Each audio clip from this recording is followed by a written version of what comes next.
Hey guys, and welcome back to another one of my The Blacklist videos, and we're going to be talking about Season 6. We're going to be talking about the most recent reveal, who is this Raymond Reddington that we've been watching for 6 seasons. But yeah, Red is not Katarina, Red is someone completely different. That was a very cool reveal on the most recent episode. I'm really saddened by the idea that he's not still Red. I was always hoping that he is Red, but he's not. He's not father to, Elizabeth Keene, and that's another surprise, and a little bit of a kick in the nuts, but nonetheless, that's another surprise. He's not father to Elizabeth Keene. That also kind of explains what he told Alexander Kirk on the 4th season of the series, the reason that Alexander Kirk let him go. Okay, a lot of people, once again, were like, it doesn't make any kind of sense that he told him anything other than, I'm Katarina, that's why he let him go. Well, the truth is there's always been so many possibilities as to what he told Alexander Kirk.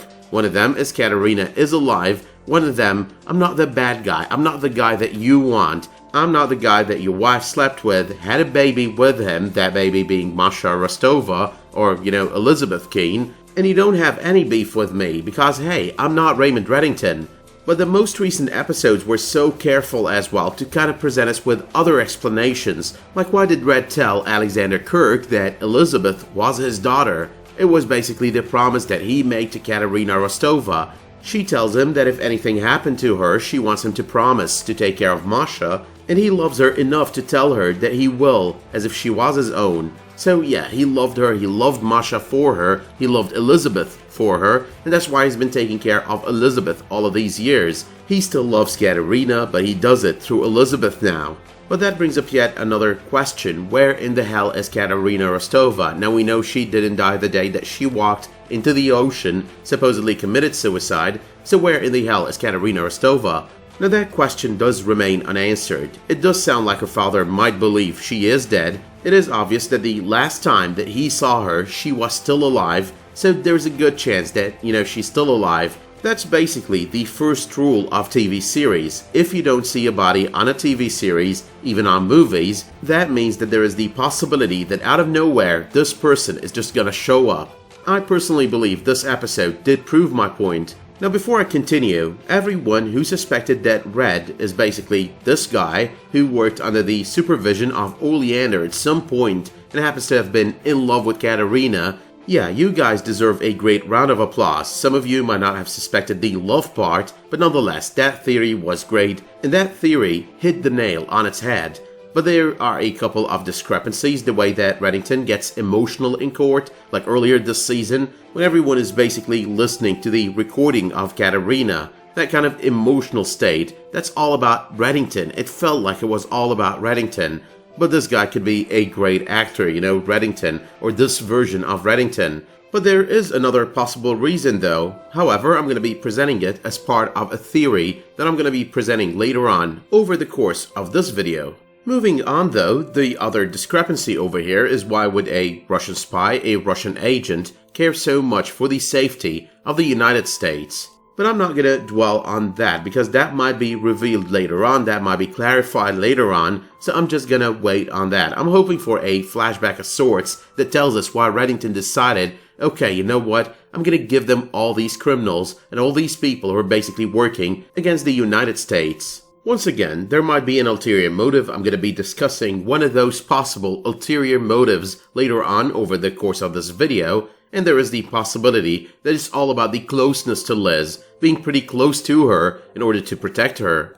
But speaking though of more things that got explained on this episode, now I did wonder earlier why would a Russian spy try to help the United States with their enemies. And I'm still wondering, by the way, but nonetheless one thing that was kind of explained. Out of everything he did for the United States, one thing was explained. It's all about the fact that he did help them take down the Cabal, because the Cabal, at some point, have become enemies of not just Raymond Reddington, but also Katarina Rostova. On this episode, we do come to the realization that she was afraid as well that they would try to kill her. It's no longer just the Russians, it's the Cabal as well. She's a liability to everyone at this point. But that also brings me to President Diaz and Anna McMahon, the villains of this season. And one thing that I keep wondering about is whether or not they are Cabal. Like, the Cabal is still there. I don't think the Cabal was taken down completely. It was never insinuated that the Cabal was taken down completely. So what if they are Cabal? What if all of this, what if this fight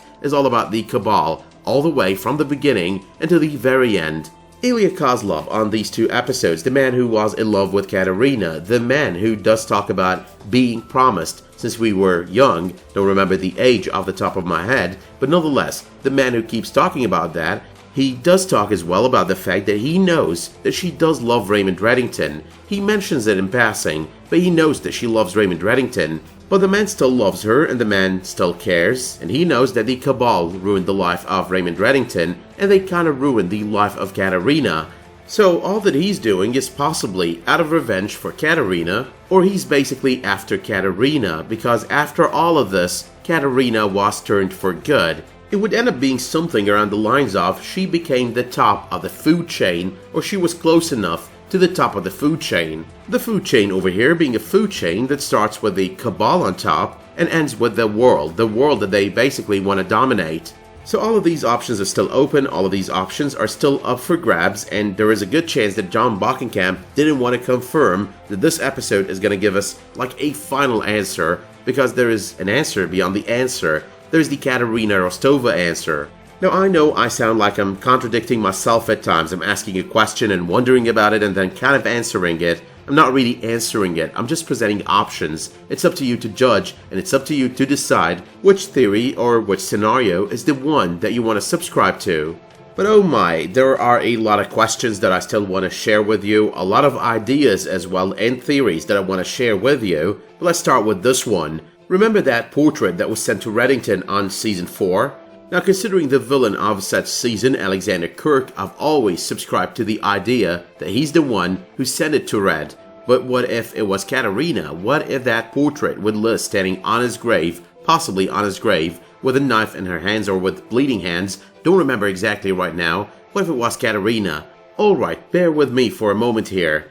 Now we know that Katarina had a conversation with Ilya on this episode about the death of Red. We know as well that she felt guilt, we know that she did think that there was a chance of saving him, and it did seem to me, just me, that Ilya was basically shoving the idea away, like it was all in the context of, hey, let it go, we did the best that we can. What if they didn't do the best that they can? What if Ilya didn't do the best that he can?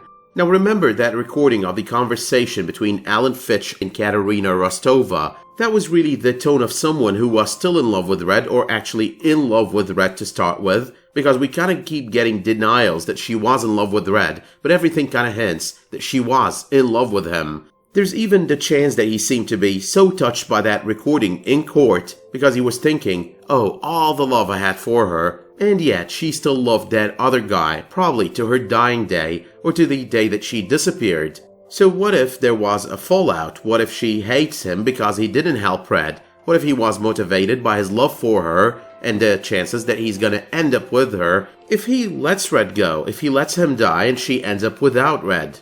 What if Raymond Reddington is caring for Elizabeth Keane because he cares for, Katarina Rostova, but at the same time he's doing it because she is his chip, the chip that he could use against Katarina Rostova?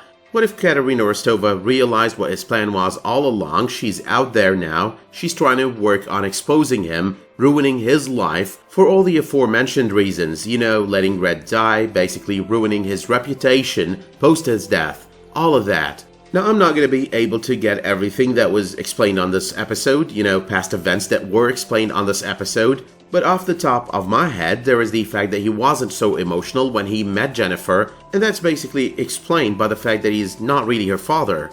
But yeah, to sum up, as I mentioned, there are a lot of questions that got answered on this episode, but there are still a lot of things that we basically need answered, a lot of new questions that we got over here. Now on one final note, I did love the acting for the role of Ilya Koslov. Gabriel Mann as well does look like a great choice for the role, and interestingly enough, he looks very much like a young James Spader, so that felt like a misdirect at first, like, hey, you know what, this is basically Raymond Reddington, but then you realize that this was basically Ilya Koslov before he had the surgery, before he became Raymond Reddington. But yeah, generally speaking, he's a great actor. He's great on anything that he acts on. He's so talented. He was great on Revenge, he was great on Ray Donovan, he was great on Damnation. He's just one of those actors that you enjoy watching no matter how bad the production is. So great choice, even though the one sad thing is that we're not going to be seeing a lot of him, if we're going to be seeing him at all for that matter, on future episodes. But however, though I didn't cover all the questions and all the explanations, I tried as much as possible to cover the most important ones. So let me know in the comments down below what you thought of this episode. Let me know what you think of all the questions that kind of posed on this video and what your answers to those questions may be. Let me know as well if you did like this video by dropping it a much appreciated like, subscribing to this channel, and enable notifications to get updated when I upload a video, publish a new community post, or start a new live stream. But until the next time that you tune in for another one of my videos, the Blacklist or otherwise, thank you so much for tuning into this one, and have a great day.